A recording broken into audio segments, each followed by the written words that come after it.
Hello everyone, welcome back to YSR academy. I hope you all are doing very well. तो आइए बच्चों, तो आज हम लोग शुरू करने वाले हैं अपना मॉडर्न फिजिक्स। मॉडर्न फिजिक्स में अपने आते हैं 3 चैप्टर। एक आता है अपना डुअल नेचर, दूसरा अपना आता है एटम, मॉलिक्यूल्स एंड न्यूक्लियाई, और तीसरा अपना आता है सेमीकंडक्टर। ठीक है मेरे प्यारे बच्चों, आइए फिर। तो यहां पर हम लोग आज जो चैप्टर स्टार्ट कर रहे हैं बच्चों, वो है dual nature of radiation and matter. तो आपको टॉपिक का नाम दिख रहा होगा quantum theory of flight. In case किसी के कॉलेजेस में अगर ये चैप्टर हुआ होगा या किसी ने अगर ये टॉपिक देखा होगा बच्चों, तो ये टॉपिक ही नहीं है उसके अंदर। क्वांटम थ्योरी ऑफ फ्लाइट ये मैं क्यों सिखा रहा हूँ, क्लास 11th में केमिस्ट्री में आपको एक चैप्टर रहा होगा स्ट्रक्चर ऑफ एटम करके, तो इसके बेसिक्स वहां पे आपके हुए होंगे। ठीक है, आपने फोटोन के बारे में देखा होगा, वहां पे पढ़ा होगा, अल्फा पार्टिकल के बारे में आपने पढ़ा होगा वहां पर। ठीक है, electron, proton, neutron, free electrons and all this things. ठीक है, तो वो बेसिक्स एक बार मैं आपका क्लियर कर दूं ताकि ये चैप्टर हम लोग अच्छे से फॉर द सीटी लेवल अपना लेके जा सके। ठीक है बच्चों, इस चैप्टर से आपको 2 क्वेश्चन कंफर्म से कंफर्म बनते हैं। मे बी एक क्वेश्चन आपका आएगा फोटो इलेक्ट्रिक इफेक्ट से और दूसरा क्वेश्चन आएगा आपका डी ब्रॉगली से। ठीक है बच्चों, तो इसके अंदर 2 ही मेजर टॉपिक्स हैं, बाकी सारे उसके सब टॉपिक्स हैं। तो हमारा काम है इस चैप्टर को अच्छे से पढ़ना। देखो बच्चों, ये चैप्टर ना बहुत लोगों को फील नहीं हो पाता कि बच्चों एनर्जी क्या है, फ्रीक्वेंसी क्या है, इंटेंसिटी क्या है, वर्क फंक्शन क्या है, बहुत सारी चीजें। बट मैं आपको ये चैप्टर यहाँ पे फील के साथ में लेके जाऊंगा, तो बने रहना। Max to max 6 to 7 lectures में ये चैप्टर हम लोग अच्छे से निपटा देंगे। ठीक है बच्चों, फॉर दी सीटी लेवल, क्योंकि अब इसके साथ में हम लोग एमसीक्यूज भी बहुत सारे सॉल्व करने वाले हैं। मैं आपको दिखा दूं मेरे मेरे प्यारे बच्चों, हम लोग ने क्वेश्चन बहुत सारे लेके आया हूं मैं आप सबके लिए। ठीक है, तो फिर बढ़ते हैं आगे, चलिए।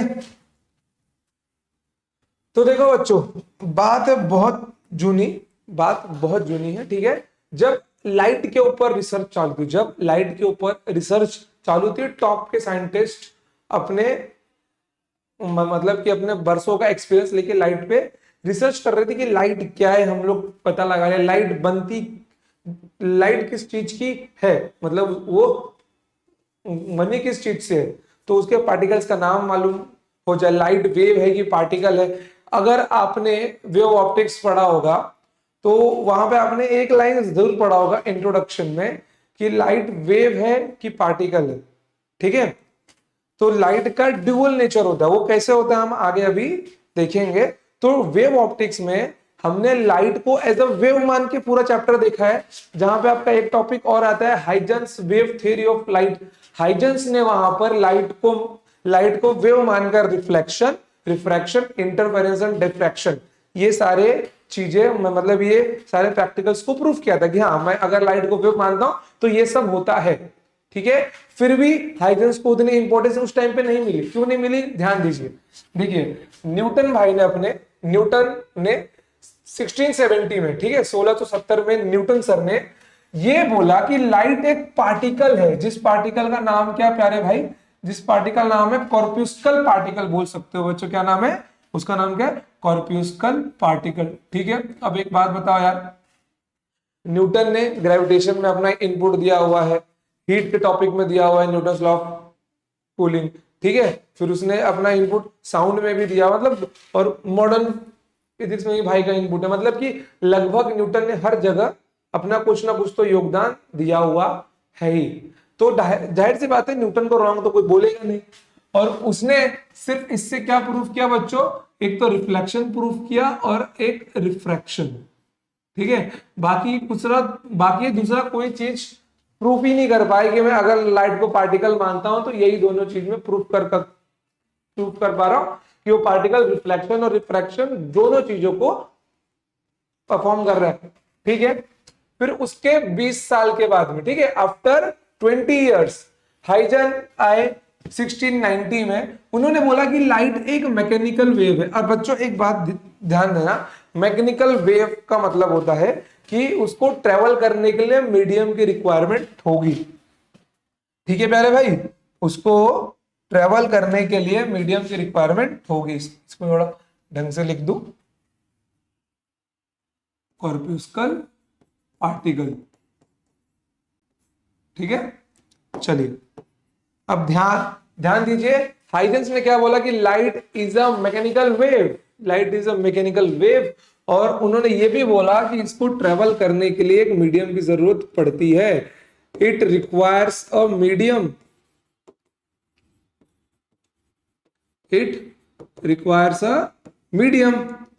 और उस मीडियम का उन्होंने नाम क्या रखा मेरे प्यारे भाई, उस मीडियम को उन्होंने नाम दे दिया ईथर। हालांकि बाद में प्रैक्टिकल प्रूफ नहीं मिले कि कोई मीडियम एग्जिस्ट भी नहीं करता है, ठीक है। तो इनका ये स्टेटमेंट तो बाद में आगे जाके रॉन्ग हुआ था, लेकिन भाई का दिमाग तो देखो यार, हाइजन जी का, हाइजन सर का दिमाग तो देखिए, उन्होंने उसको मैकेनिकल वेव मानकर भी इंटरफेरेंस, डाइफ्रैक्शन, रिफ्लेक्शन और रिफ्रैक्शन जैसी चीजें प्रूव कर ली थी। क्या की थी?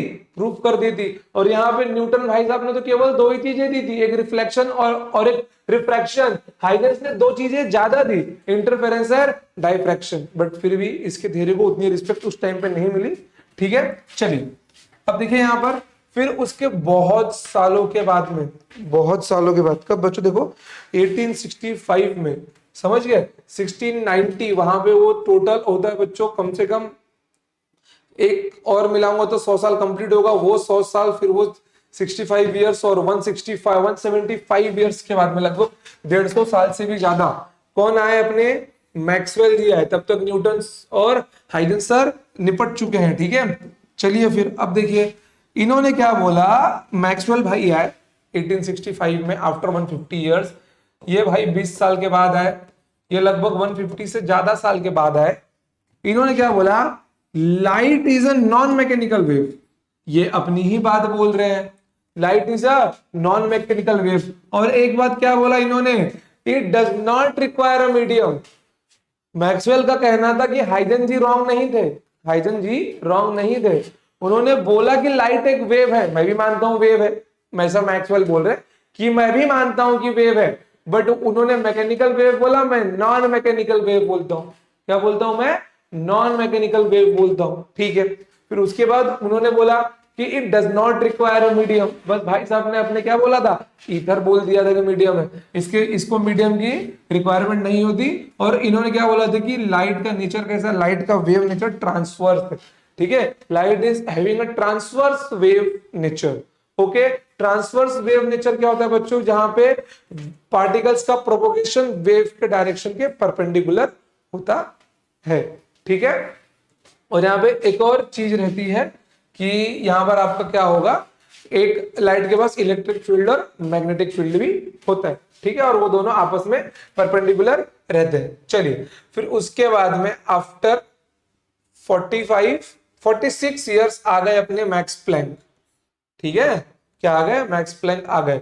अब जब मैक्स प्लैंक आए, देखो हाइजन और मैक्सवेल दोनों बोल रहे हैं कि वेव है, एक बोल रहा है मैकेनिकल, एक बोल रहा है non non mechanical, but Max Planck थे न्यूटन के फैन, मैक्स प्लैंक भाई थे अपने न्यूटन के फैन, इन्होंने बोला नहीं न्यूटन सही है, light is a particle, light is a particle, इन्होंने लाइट को पार्टिकल बोल दिया, बोले न्यूटन सही थे, लाइट एक पार्टिकल ही है और उस पार्टिकल का नाम है फोटोन, ठीक है, उस पार्टिकल का नाम है फोटोन, और उस फोटोन की एनर्जी होती है H इंटू एफ, ठीक है बच्चों, उस फोटोन की एनर्जी होती है H into F, where H is what, तो कुछ दूसरे के हिस्से में जा रहा है क्या, अच्छा डी ब्रोगली के पास लिखो, ठीक है, मैं यहां पे लिखता हूं, H होता है प्लैंक्स कांस्टेंट, ठीक है प्यारे बच्चों, H होता है प्लैंक्स कांस्टेंट, और F होता है फ्रीक्वेंसी ऑफ लाइट और फोटोन, ठीक है, F होता है फ्रीक्वेंसी और H होता है प्लैंक्स कांस्टेंट, ठीक है। इन्होंने बोला कि लाइट पार्टिकल ही है, लाइट पार्टिकल ही है, बट उस पार्टिकल का नाम है फोटोन, न्यूटन जी सही थे, उन्होंने कॉर्पस्कल बोला, मैं फोटोन बोलता हूं, और उन्होंने बोला कि ये फोटोन है और ब्लैक बॉडी रेडिएशन जैसा प्रैक्टिकल भी इन्होंने करके दिखाया, इसको पार्टिकल मानकर, ठीक है। अब ध्यान दीजिए कि 1670 का स्टार्ट हुआ युद्ध, ठीक है, जब उनका पेपर पब्लिश हुआ था, 1901 तक आते आते अभी तक कोई निष्कर्ष नहीं मिला है कि लाइट पार्टिकल है कि लाइट वेव है, कुछ नहीं मिला है अभी तक, ठीक है। जब कुछ नहीं मिला तो 1923 at the time of world war, ठीक है, जब वर्ल्ड वॉर सेकेंड के आसपास का टाइम है मेरे प्यारे बच्चों। ये यहाँ पर क्या होता है, यहाँ पर एक होते हैं अपने डी ब्रॉगली भाई साहब। और आपको एक मजे की बात बताऊं, डी ब्रॉगली भाई साहब का एजुकेशनल बैकग्राउंड अगर आप देखोगे तो वो ह्यूमैनिटीज के थे, ठीक है, मतलब वो आर्ट्स के बच्चे हुआ करते थे, वो आर्ट्स की पढ़ाई करते थे, but due to world war सब कुछ बंद था, तो इन्होंने शुरू किया साइंस का पढ़ना। और इनके साइंस पढ़ने के बाद में इन्होंने क्या बोला, ध्यान से देखिए, यहाँ पे तो दुनिया झगड़ा कर रही है कि लाइट पार्टिकल है कि वेव है, इन्होंने आके सीधा झगड़ा ही खत्म कर दिया, ठीक है, इन्होंने आके सीधा ये पूरा का पूरा मैटर ही सॉल्व कर दिया। इन्होंने बोला light is not a wave nor a particle. Light is not a wave. Light is not a wave nor a particle. बोले तुम झगड़ते रहो, मैं तो बोल रहा हूं कि लाइट ना ही पार्टिकल है ना ही वेव है, ठीक है। फिर दूसरी बात क्या बोली इन्होंने, दूसरी बात बोली light is a form of energy. Light is a form of energy, ठीक है। लाइट क्या है, light is a form of energy, light एक एनर्जी का फॉर्म है। फिर तीसरी बात क्या बोली भाई, sometimes it behaves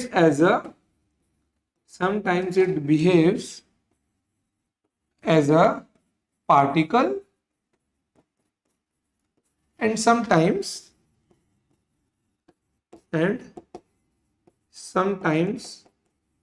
it behaves as a wave, ठीक है।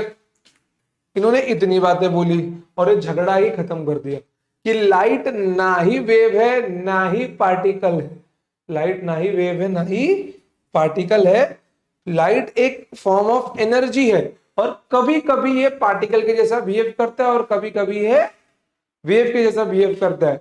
अब इसके ऊपर कंडीशंस क्या है, अगर आप लोग अपने टेक्स्ट बुक की रीडिंग अच्छे से करेंगे, फिलहाल के लिए अभी स्टार्ट मत करना, जब मैं बोलूंगा तभी स्टार्ट करना डुअल नेचर। जब हम लोग फोटो इलेक्ट्रिक इफेक्ट अपना कंप्लीट कर लेंगे ना, मे भी शायद सेकंड लेक्चर तक हम लोग वहां पे पहुंच जाएंगे। तो वहां पे क्या है बच्चों, अगर फ्रीक्वेंसी अपनी, अगर लाइट की फ्रीक्वेंसी लो है, ठीक है, अगर लो फ्रीक्वेंसी पे है तो वहां पे लाइट एज अ वेव काम करेगा, और अगर हाई फ्रीक्वेंसी पे है तो लाइट एज अ पार्टिकल काम करेगा। चलिए ये टेबल का आप लोग स्क्रीनशॉट मार लो यार, एकदम बिल्कुल भी, ठीक है, ठीक है। चलो अब देखो यहां पर इतना कुछ हुआ, अब बारी थी कि भाई पार्टिकल प्रूफ करके बताए, कोई पार्टिकल प्रूफ करके बताया, तो चलो फिर, अब कोई नहीं बताएगा पार्टिकल प्रूफ करके, अपने को ही देना पड़ेगा यार।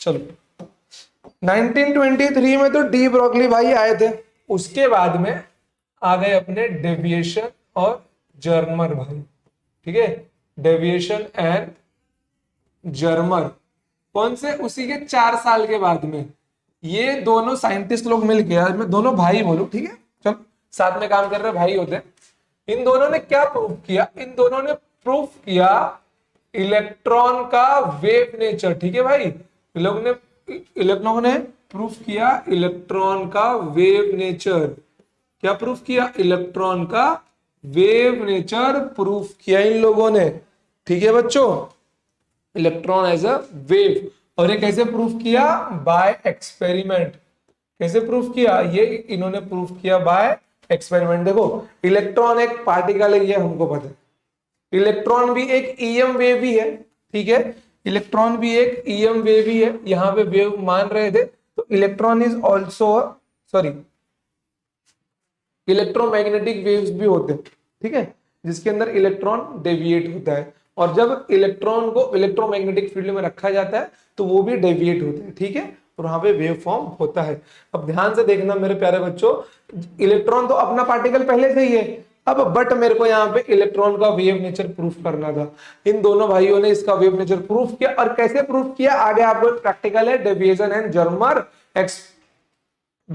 जर्मर एक्सपेरिमेंट करके, ठीक है।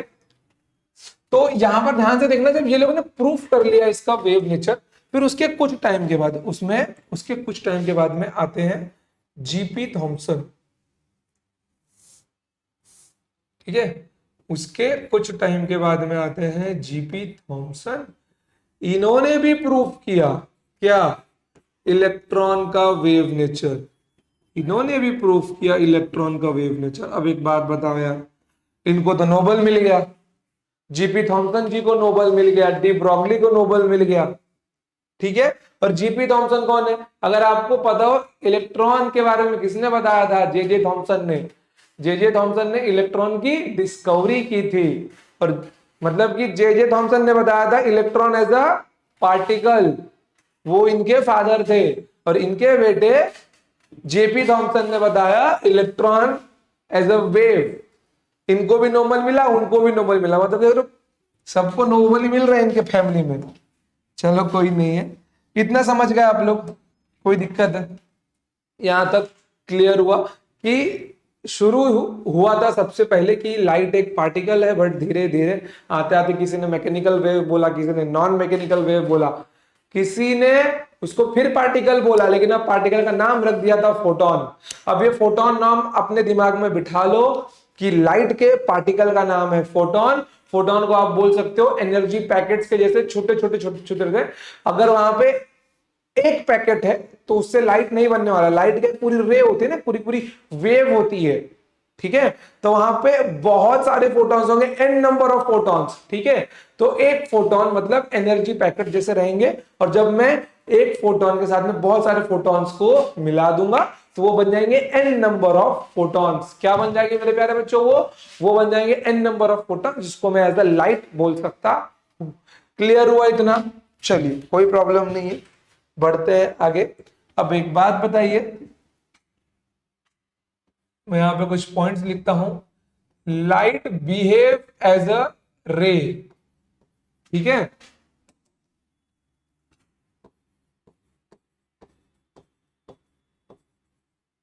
लाइट बिहेव एज अ रे, ये कंडीशन आप लोग ध्यान में रखना। ऐसा कब होता है मेरे प्यारे बच्चों? जब लाइट का वेवलेंथ, लैम्डा माने वेवलेंथ, ठीक है, जब लाइट का वेवलेंथ बहुत कम होता है, किससे? ऑब्जेक्ट के लेंथ से, length of the object. When wavelength of light is very much less than the length of the object, then light behave as a ray. ठीक है, चलिए दूसरा, light behave as a wave.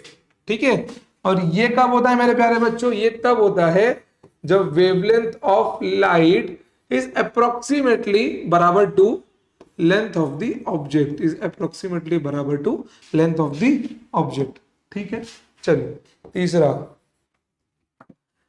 Light behave as a particle. Light behave as a particle. क्या नाम है light के particle का मेरे प्यारे भाई? लाइट के पार्टिकल का नाम है फोटोन। क्या नाम है? फोटोन नाम है। ठीक है, light behave as a particle photon when it interacts with, when it interacts with, ध्यान ध्यान देना यहां पे जो मैं लिख रहा हूं, when it interacts with electron, proton, neutron and alpha particle. समझ गए मेरे प्यारे बच्चों? जब फोटोन, जब देखो, जब लाइट इलेक्ट्रॉन से मिलती है, जब लाइट इलेक्ट्रॉन से मिलेगी, फोटोन से मिलेगी, या न्यूट्रॉन या अल्फा पार्टिकल से मिलती है, ठीक है, तो लाइट कैसी बिहेव करने लगती है? लाइट का बिहेवियर बन जाता है कैसा मेरे प्यारे बच्चों? लाइट का बिहेवियर बन जाता है पार्टिकल के जैसा। समझ गए? अगर इनके अलावा कुछ भी नहीं है तो वो एज अ वेव ही काम, वो एज अ वेव ही काम करेगी। और एक अपना आता है फ्रीक्वेंसी का भी एंगल, उसको मैं लिख देता हूं। ठीक है, एट लो फ्रीक्वेंसी। ठीक है बच्चों, light behaves, light behaves as a wave, as a wave at low frequency, at low frequency and as a particle, as a particle at high frequency. यह आपको ध्यान में रखना है, ठीक है बच्चों। ये चौथा वाला स्टेटमेंट आपको ध्यान में रखना है ज्यादा। वैसे ध्यान में तो आपको सभी रखने, बट ये आपको ज्यादा अच्छे से ध्यान में रखना है। समझ गए? कोई दिक्कत यहाँ पे आपको नहीं है? चलिए, क्लियर हुआ। अब बढ़ते आगे बच्चों। आज हम लोग कुछ फॉर्मूला देखेंगे थोड़े ज्यादा, ठीक है। चलिए, मुझे पूरी उम्मीद है कि आपके साथ कोई प्रॉब्लम नहीं होगी। मुझको मैं अच्छे से आपको आपको कवर अप करवा के लेके चला जाऊंगा, ठीक है। चलिए बताइए, energy of photon, energy of photon. अभी हमने उसका फॉर्मूला देखा, कहां पर देखा मेरे प्यारे भाई? यहां पर देखा। किसने दिया था? मैक्स प्लैंक ने दिया था, E equals to H F. इन्होंने लाइट को पार्टिकल मांग के फॉर्मूला दिया, तो भाई चलो यूज कर लेते हैं यार। किसी ने कुछ दिया है तो उसको यूज करना चाहिए, ठीक है। E equals to H into F, ठीक है, H into F, where H is what? H is nothing but Planck's constant.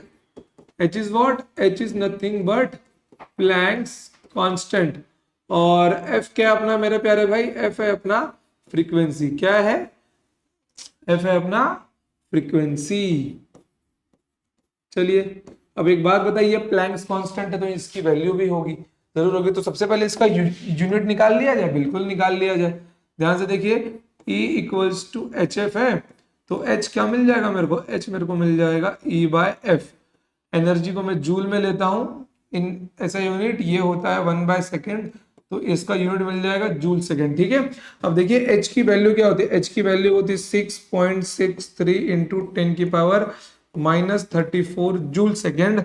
बच्चों ये है कांस्टेंट की वैल्यू, तो ये आपको याद होनी चाहिए। इसके लिए कोई चुकीला माफी नाही। समझ गए बच्चों? ये आपको याद होनी चाहिए। किसकी वैल्यू? इसकी वैल्यू की H की वैल्यू क्या होती है? 6.63 इंटू 10⁻34 जूल, जूल सेकेंड, ठीक है। आइए यहाँ पर अभी एक और बात कि आपका फ्रीक्वेंसी क्या होता है? आपका फ्रीक्वेंसी होता है C by lambda.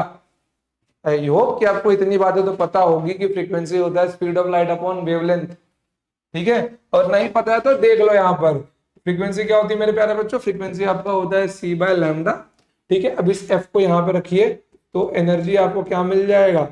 H C by lambda, ठीक है। एनर्जी क्या मिल जाएगा मेरे प्यारे बच्चों? एच सी बाय लैम्डा मिल जाएगा। अब एक बात बताइए मेरे को यार, ध्यान से देखो, एच सी बाय लैम्डा, ठीक है। एच सी बाय लैम्डा आपको दिख रहा है? थोड़ा क्या इसको साइड में करेंगे हम लोग, जब कांस्टेंट बातें हैं ना। चलिए इसको साइड में कर देते हैं। चलिए देखिए यहाँ पर, अभी जो E इक्वल्स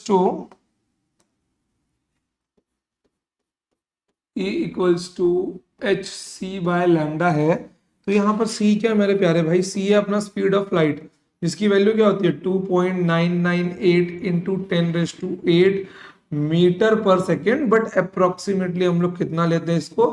3 इंटू 10⁸8 मीटर पर सेकेंड हम लोग लेते हैं, ठीक है। मुझे बहुत खुशी है कि आपको ये चीजें पता होंगी और होनी भी चाहिए यार, बहुत छोटी सी बात है। अब एक बात बताइए यार, ध्यान ध्यान से देखिए, H प्लैंक्स कांस्टेंट है, C भी क्या है? कांस्टेंट है मेरे प्यारे भाई। ये दोनों जब कांस्टेंट है, क्या इसका आंसर नहीं मिलना चाहिए एकदम कांस्टेंट? तो मैं आपको उसकी वैल्यू दे रहा हूं मेरे प्यारे बच्चों। इसकी वैल्यू होती है 2 इंटू 10 की पावर -25, -25 अपॉन लैम्डा। और यहाँ पर लैम्डा मेरा किसमें होता है मेरे प्यारे बच्चों? यहाँ पर लैम्डा होता है इन मीटर्स, और ये एनर्जी का यूनिट होता है जूल में। समझ गए? अगर आपको सवाल जूल में सॉल्व सॉल्व करना पड़ रहा है, ठीक है प्यारे बच्चों, अगर आपको सवाल, ठीक है, अगर आपको सवाल जूल में सॉल्व करना पड़ रहा है, तो आप H और C का जो प्रोडक्ट है बच्चों, आप लोग वो क्या लेंगे? क्या लेंगे आप लोग? 2 इंटू 10⁻25 लेंगे, ठीक है। चलिए आइए अभी यहाँ पर एक और बात करते हैं मेरे प्यारे बच्चों।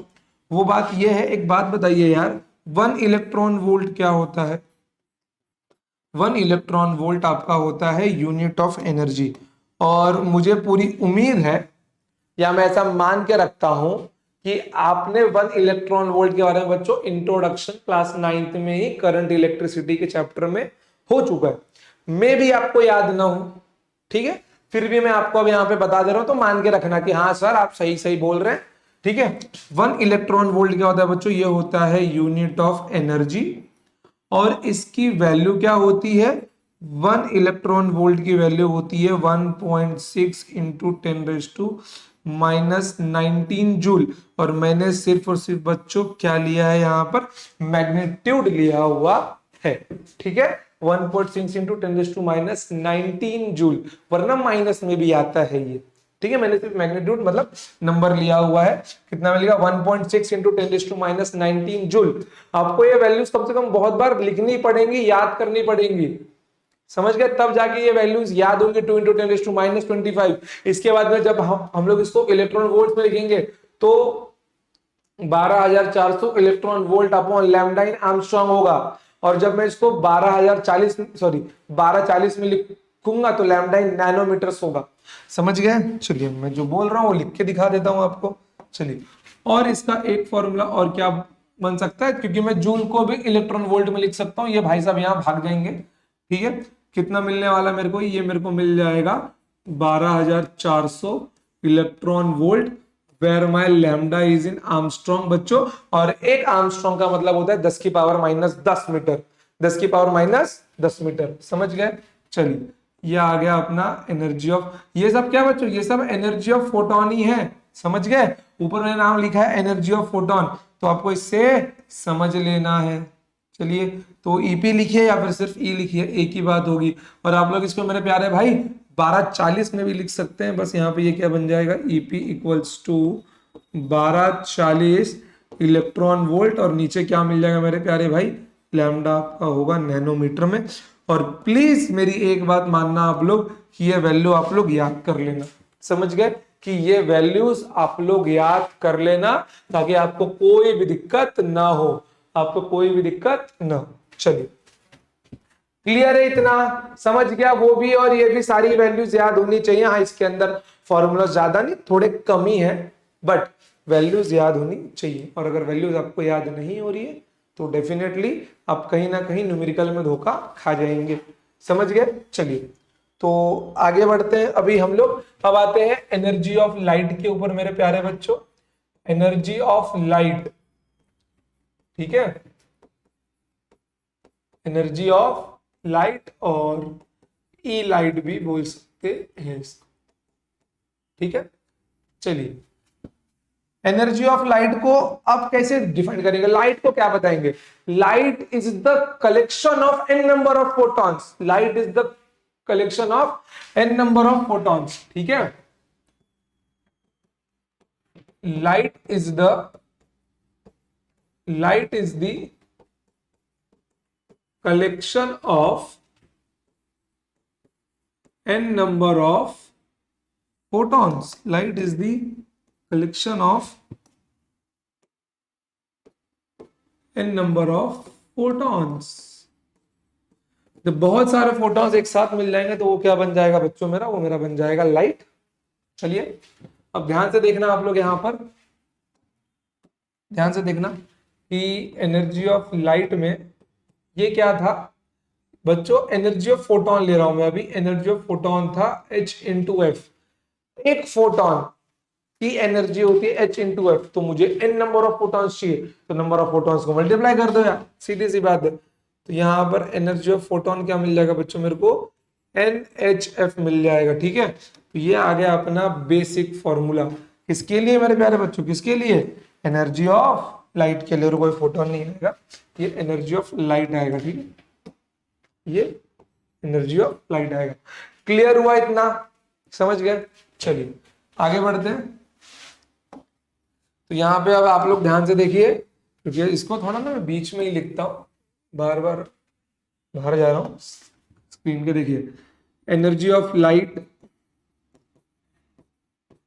Light equals to NHF, and I know very well my F is what, my F is nothing but C by lambda, my is nothing but C by lambda, तो NHC by lambda, ठीक है।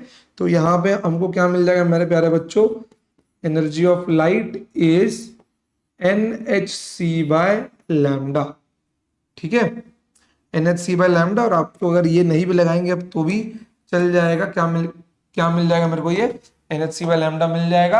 अब यहाँ पर एक important चीज आता है बच्चों, number of photons, number of photons in the term of energy of light। तो number of photons in a light beam, number of photons in a light beam कितना होगा मेरे प्यारे भाई, number of photons in a light beam ray or wave।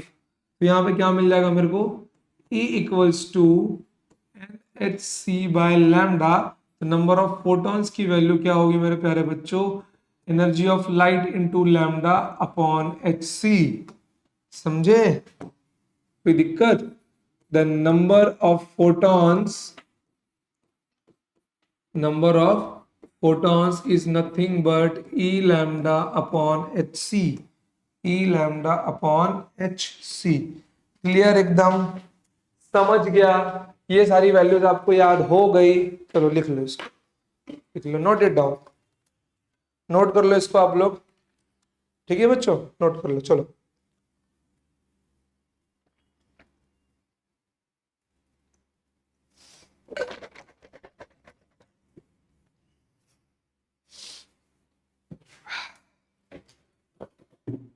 हो गया, चलिए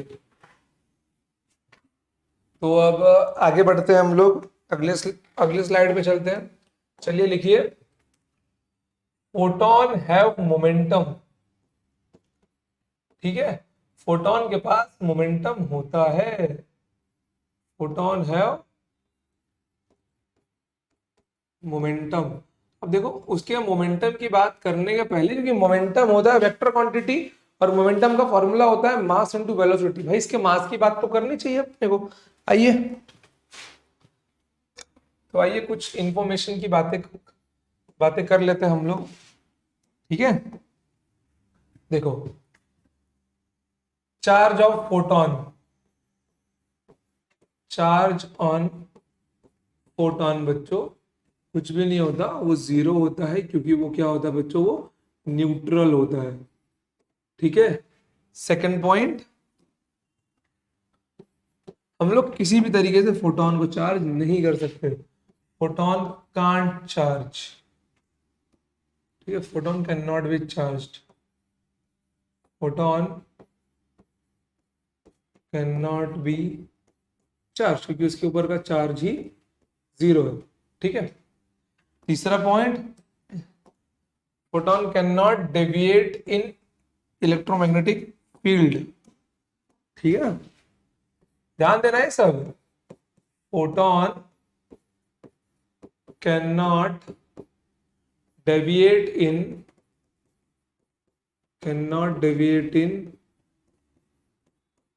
electromagnetic field. ठीक है, क्लियर हो गया। सबसे पहली बात क्या थी बच्चों, फोटोन का चार्ज नहीं होता, जीरो होता है, it is neutral. Photon can not be charge, photon charge नहीं होता। ठीक है, it is a one form of energy, वो एनर्जी पैकेट्स होते हैं। ठीक है, photon can not deviate in electromagnetic field, photon electromagnetic field में ठीक है, चलिए चौथा point, rest mass of photon, rest mass of photon कितना होता है मेरे प्यारे बच्चों, जीरो होता है। ठीक है, रेस्ट मास ऑफ फोटोन क्या होता है, जीरो होता है बच्चों, क्योंकि वो हमेशा मोशन में ही रहते हैं, रेस्ट पे नहीं रहते। इसके लिए उसके पास रेस्ट मास नहीं होता। इसके पास क्या होता है बच्चों, photon is having moving mass, photon is having moving mass. और चाहिए तो मैं उसकी वैल्यू भी यहां पे लिख देता हूं, m इक्वल्स टू E/c²। ठीक है मेरे बच्चों, फोटोन का मूविंग मास कितना होता है, E/c², where E is what बच्चों, हम लोग क्या बोल रहे हैं इसको, एनर्जी ऑफ फोटोन बोल रहे हैं। बाद में लाइट के साथ भी इसका फॉर्मूला हम लोग लिखेंगे। ठीक है, note it down, note it down. चलो फटाफट नोट कर लो। ओके, चलिए आगे बढ़ते हैं फिर। हाँ, नेक्स्ट स्लाइड। फोटोन है मोमेंटम। अब देखो यहाँ पर मैं आपको एक फॉर्मूला देने वाला हूं जो आपको ध्यान में रखना ही है। समझ गए? कोई यहाँ वहां की बातें नहीं करनी है आपको।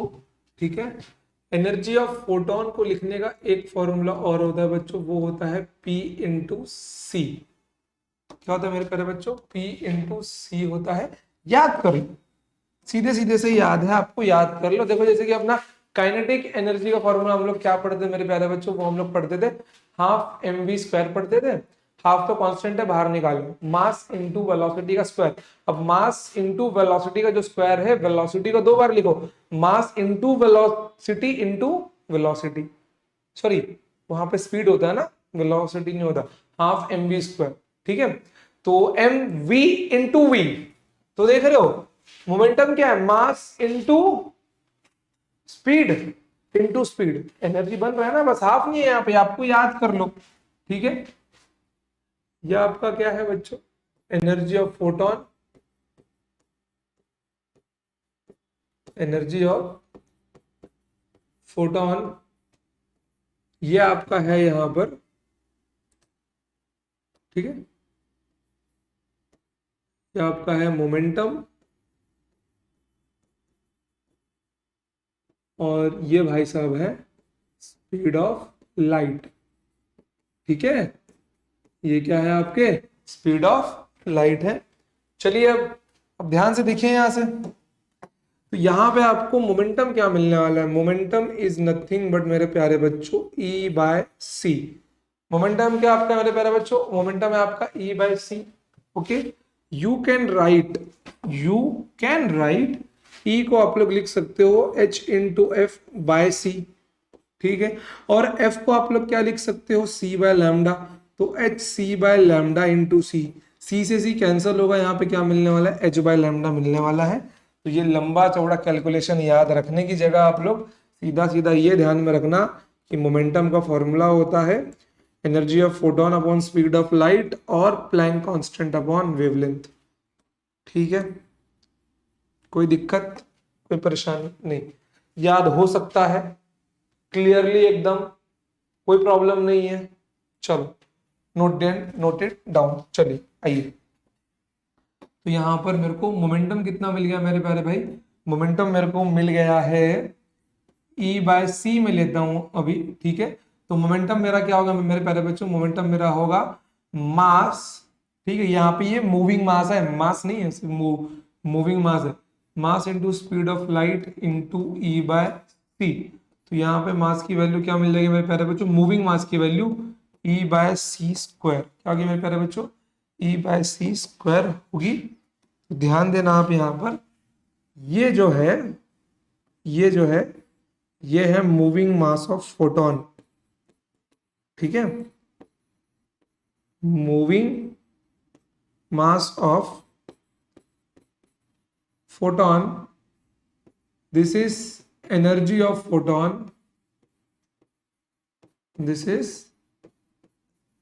Energy of photon, and this is speed of light. हाँ, उसका स्क्वायर है स्पीड ऑफ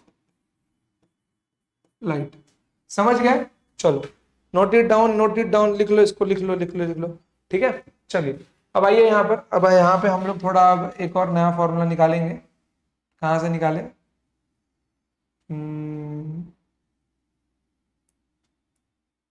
चलिए कोई नहीं, हाँ मूविंग मास का नया फॉर्मूला मिल सकता है ना, मूविंग मास का मिल सकता है अपने को नया फॉर्मूला, मोमेंटम का अब नहीं दिख रहा है तो चलिए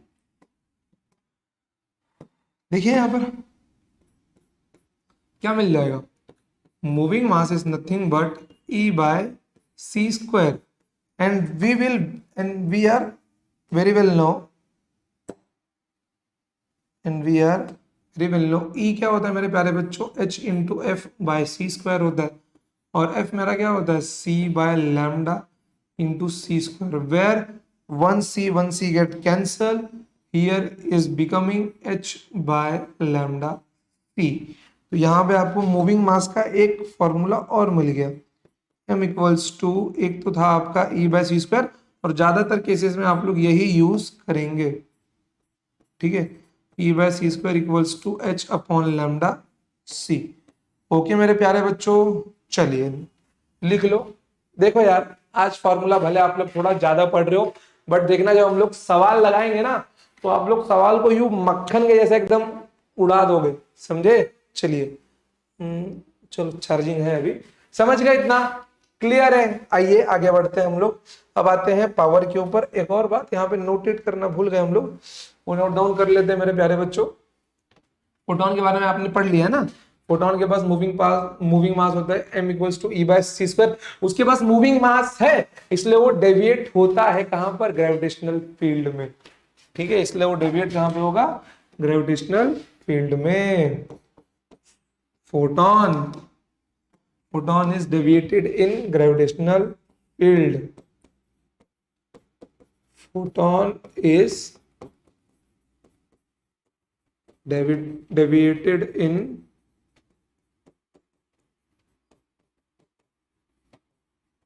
ग्रेविटेशनल फील्ड। समझ गए क्यों, क्योंकि उसके पास क्या है, मूविंग मास है। ये सारे पॉइंट्स आपको कहीं ना कहीं एमसीक्यू में काम आएंगे, आप लोग देख लेना, ठीक है। चलिए, ये हो गया आपका। चलिए अब बढ़ते हैं हम लोग अपने अगले टॉपिक के ऊपर, जिसका नाम है पावर, ठीक है। इसका नाम क्या है मेरे प्यारे बच्चों, जिसका नाम है पावर, ठीक है। भाई जहां एनर्जी है वहां पावर तो होगा ही, बिना एनर्जी के पावर रहता ही नहीं है, ठीक है। पावर एनर्जी रहेंगे ही। चलो अब देखो यहाँ पर पावर का फॉर्मूला अगर मैं आपसे पूछूं, बताइए मेरे को आप लोग, पावर होता है एनर्जी अपॉन टाइम, ठीक है मेरे प्यारे बच्चों, एनर्जी अपॉन टाइम।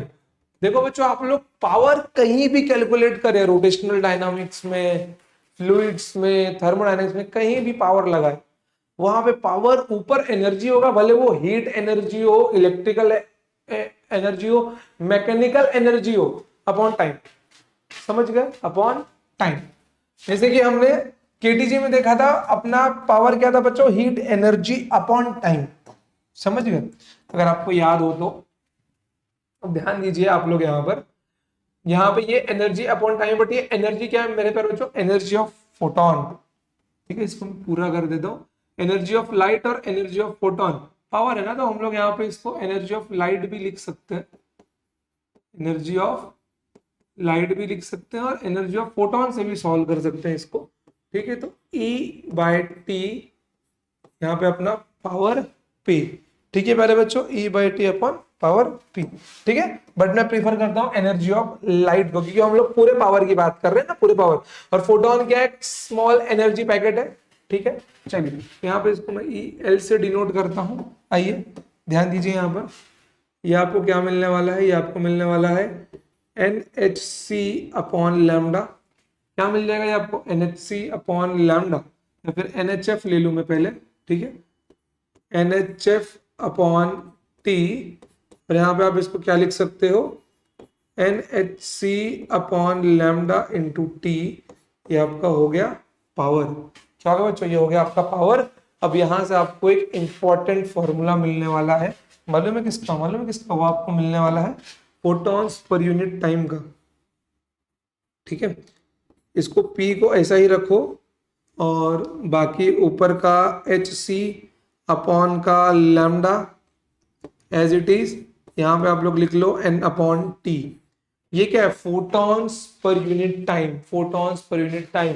ये क्वेश्चन में पूछा जाता है, calculate the rate of number of photons, calculate the rate of number of photons कि इतने टाइम में नंबर ऑफ फोटॉन्स कितने निकल रहे, समझ गए, एक सेकंड में कितने नंबर ऑफ फोटॉन्स निकल गए, ठीक है। तो ये होगा N अपॉन टी, और इसका फॉर्मूला कैसे मिल जाएगा मेरे को प्यारे बच्चों, N by T equals to P lambda by HC। Remember it, भूलना मत गलती से इसको, बहुत ही ज्यादा इंपॉर्टेंट फॉर्मूला है, ठीक है बच्चों। P lambda upon HC, where HC is constant, 2 into 10 raised to minus 25, क्योंकि सब कुछ ऐसा यूनिट में ही है, ठीक है, 2 into 10 raised to minus 25। समझ गए, क्लियर ये? चलिए अब बढ़ते हैं हम लोग आगे। अपना अगला टॉपिक होगा इंटेंसिटी, जो मैं यहीं पे ले लेता हूं, ठीक है। अपना अगला टॉपिक है इंटेंसिटी, ठीक है। क्या है? इंटेंसिटी आई से डिनोट होता है, ठीक है। और इंटेंसिटी का फॉर्मूला भी आपको याद होना चाहिए, ऐसी मैं उम्मीद करता हूं। अगर नहीं याद है तो मैं सीधे यहाँ पे लिख रहा हूं, ध्यान दीजिए। Intensity is nothing but energy of light, या फिर एनर्जी अपॉन, ठीक है, energy upon, energy upon per unit area per unit time. अगर आपको याद हो, अगर आपको याद हो तो हमने Q अपॉन 80 अपने R की वैल्यू, ठीक है, वो भी इंटेंसिटी ही थी, ठीक है, बट वहां पे हम लोग उसको रेडियंट पावर के टर्म्स में डिनोट कर रहे थे, ठीक है। Energy upon per unit area per unit time. और यहाँ पर ये क्या हो रहा है, ये एनर्जी ऑफ लाइट, तो यहाँ पर ये क्या मिल जाएगा, NHF upon A into T, ठीक है। तो यहाँ पे F क्या है मेरा प्यारे बच्चों, C बाय लैम्डा है, तो NHC बाय लैम्डा AT, ये मिल गया मेरे को मेरा इंटेंसिटी। अब क्या यहां से मेरे को वैल्यू नहीं मिल जाएगा किसका, N बाई टी का, यही सेम टर्म मेरे को, मतलब N बाई टी की वैल्यू मेरे को यहां से भी मिल सकती है, N upon T equals to I equals to HC upon A lambda या lambda A into N upon T. Now N upon T की जो वैल्यू है वो क्या बन जाएगी मेरे प्यारे बच्चों, ये आपको मिल जाएगी I A lambda upon H C, I A lambda upon H C, where H C is constant, ठीक है। अब एक और बात, अब आपके मन में डाउट होगा, सर इंटेंसिटी क्या है, इंटेंसिटी क्या है, ठीक है, फिर उन्होंने फ्रीक्वेंसी क्या है। बने रहिए, सब बताऊंगा, सब बताऊंगा धीरे धीरे। इंटेंसिटी का जो फील है ना, वो आपको मैं ग्राफ से दिलवाऊंगा, जब आप लोग वो कौन सा है, photo electric effect of practical, ठीक है, चेंबर वाला, वो आप लोग पढ़ लोगे ना, तो आपको पढ़ने में मजा आएगा, ठीक है, क्या आएगा, पढ़ने में मजा आएगा, समझ गए। तो ये आपको यहां पर मिल गया है, क्लियर, कोई दिक्कत, note it down, note it down एकदम, ठीक है। तो number of photons per second के आपके दो फॉर्मूलाज मिल गए, कौन कौन से मिल गए आपको, number of photons per second equals to, एक आपको मिल गया I A lambda upon H C, और दूसरा क्या मिल गया आपको, P lambda upon H C, P lambda upon H C. अगर आप लोग यहाँ पे कंपेयर करो, जाहिर सी बात है ये आप मैं आपको आगे सिखाने वाला था, बट कोई बात नहीं, अगर आप लोग यहाँ पे कंपेयर करो, या कंपेयर नहीं भी करते हो तो एक चीज हम लोग लिख के ही कर लेते हैं, ठीक है। अपना इंटेंसिटी क्या होता है मेरे प्यारे बच्चों, इंटेंसिटी होता है एनर्जी ऑफ लाइट अपॉन, या मैं एनर्जी बोलता हूँ इसको, energy upon per unit area per unit time. एक काम करो, ए को वहां भेज दो, तो आपको यहाँ पर ई बाय ए, ठीक है, ई बाय ए, सॉरी ई बाय टी, यहाँ पे आपको ई बाई टी क्या मिल जाएगा, आई इंटू ए मिल जाएगा। और एक बात बताइए मेरे प्यारे बच्चों, ई बाई टी क्या होता है, अपना पावर होता है, energy of light upon time, ये तो पावर होता है। तो पावर का यहाँ पे आपको नया फॉर्मूला मिल गया, power equals to I into A, power equals to I into A, power equals to I into A, समझ गए, क्लियर, कोई प्रॉब्लम कोई परेशानी नहीं नहीं होनी चाहिए, है तो कमेंट सेक्शन पूछो, या ये वीडियो फिर से देखो, बट फॉर्मूलाज मुझे याद चाहिए सेकंड लेक्चर तक। अगर आपको फॉर्मूलाज याद है तो बेस्ट है। मेरे ऑफलाइन सेंटर के जो बच्चे उनको तो पूरा फॉर्मूला रटा रटा है एकदम, मतलब कि उनके जुबान के ऊपर है, मतलब कि वो सीधा अगर क्वेश्चन देगा सीधा फॉर्मूला खुद से लगा लेंगे, समझ गए, बिल्कुल वैसा चाहिए मेरे को आपसे, ठीक है। चलिए, तो power equals to I into A, आइए आगे बढ़ते हैं हम लोग फिर, क्लियर हुआ, चलिए बेस्ट है। अब इसके बाद में आपको एक इंपॉर्टेंट रिलेशन बताने वाला मेरे प्यारे बच्चों। अभी आपको यहाँ पे इंटेंसिटी का फॉर्मूला क्या मिलेगा, देखिए ना, यहाँ पर कहा जाओ, यहाँ पे चले जाओ, NHC upon lambda AT, NHC upon lambda AT। अब ध्यान दो यहाँ पर आप लोग, ठीक है, ध्यान दो यहाँ पर, n तो नंबर ऑफ फोटॉन्स है, कांस्टेंट नहीं होगा, बट एक और बात, मैं C बाय लैम्डा को रिप्लेस कर देता हूँ, मुझे ये नहीं चाहिए, क्योंकि जो मैं बताने वाला हूँ उसका इससे कोई मतलब नहीं है। यह NHF अपॉन लैम्डा टी, कौन सा, ये वाला फॉर्मूला, ठीक है। चलो ध्यान दो, एच प्लैंक कांस्टेंट है, फ्रीक्वेंसी लाइट की फिक्स होती है जिस वेवलेंथ पे होगी, लैम्डा, ठीक है। एरिया आएगा यार, रुको यार, क्या हो रहा है ये, एरिया आएगा यहाँ पर NHF अपॉन AT, एरिया है ना, एरिया है, ठीक है। चलो एच कांस्टेंट है, एफ फ्रीक्वेंसी है, मान लेता हूं, चलो एफ फ्रीक्वेंसी वेरिएबल मान लेता हूं, ठीक है, क्योंकि अब लैम्डा तो अब हो गया, ठीक है। एफ फ्रीक्वेंसी है जो कि चेंज होती रहेगी लाइट की, एरिया फिक्स होगी, और फोटॉन्स के बहने का रेट टी वो भी कांस्टेंट होगा, ठीक है। अगर आप लोग यहाँ पर ध्यान से देखो यहाँ पर, ठीक है, तो एच ए टी ये क्या है बच्चों, ये एक्सटर्नल फैक्टर है। I equals to NHF upon AT में H कांस्टेंट है, बाहर रखो, एरिया और टाइम ये एक्सटर्नल फैक्टर हो गए, ठीक है। तो ये किस पे डिपेंड कर रहा है मेरे भाई, अब मैं क्या बोल सकता हूं, intensity is directly proportional to number of photons into frequency, number of photons into frequency, हाँ या ना, क्लियर एकदम। Intensity is directly proportional to number of photons into frequency, ठीक है। अब मैं आपको एक सवाल देता हूं, प्यारा सा सवाल, ठीक है। सवाल ये है, इंटेंसिटी ऑफ लाइट ट्रू और फॉल्स है, ठीक है, ट्रू और फॉल्स आपको यहां पर बताना है, ठीक है। जो intensity of light, intensity of light is directly proportional to, या intensity of light is depending upon frequency, ठीक है। Intensity of light is depends upon frequency of light. एक तो ये सवाल है आपसे, बताइए ट्रू है कि फॉल्स है। दूसरा सवाल है, frequency of light, frequency of light is depends upon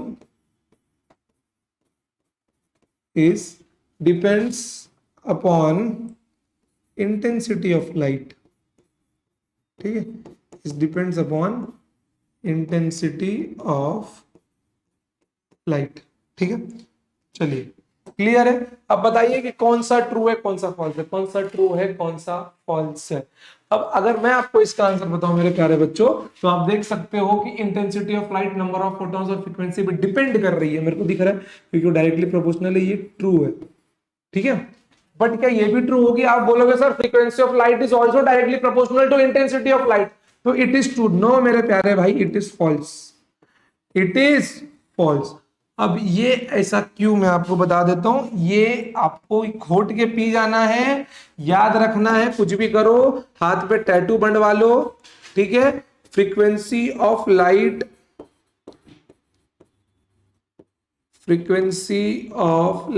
only depends upon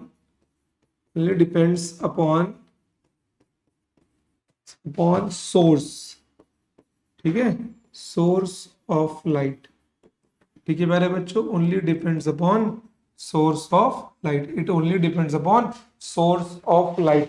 frequency of light is only depends upon the source of light. ध्यान में रखना कि इंटेंसिटी, नंबर ऑफ फोटॉन्स और फ्रीक्वेंसी दोनों पे डिपेंड कर रहा है, बट केवल फ्रीक्वेंसी किस पे डिपेंड कर रहा है, किस पे डिपेंड कर रहा है, किसके ऊपर डिपेंड कर रहा है, सोर्स के ऊपर डिपेंड कर रहा है, ठीक है। चलिए यहां पर कोई प्रॉब्लम आपको यहां तक नहीं है, ठीक है मेरे प्यारे बच्चों। एक काम करते हैं, आज का लेक्चर हम लोग यहीं पे स्टॉप करते हैं, अगला लेक्चर में यहीं से कंटिन्यू करूंगा इसके ऊपर, मींस मान के चलिए कि आपका अगला लेक्चर भी बेसिक्स का ही होने वाला है, 2 लेक्चर आपके बेसिक्स के, उसके बाद में आपका डुअल लेक्चर रियल वाला स्टार्ट होगा, जहां पे हम लोग एकदम धमाकेदार प्रॉब्लम करने वाले हैं। इसके अंदर मैंने आपके लिए अप्रोक्स मान के रखे 85 एमसीक्यूज मैंने साइड करके रखे हुए, तो आपको बेधड़क होकर केवल क्वेश्चन लगाने मेरे साथ, मैं आप AM सर और बच्चे और वाईएसआर एकेडमी का चैनल, बस क्वेश्चन सॉल्व करने हैं, ठीक है बच्चों। चलो तो आज के लिए इतना ही, मिलते हैं नेक्स्ट टाइम, जय हिंद, जय भारत, लव यू ऑल।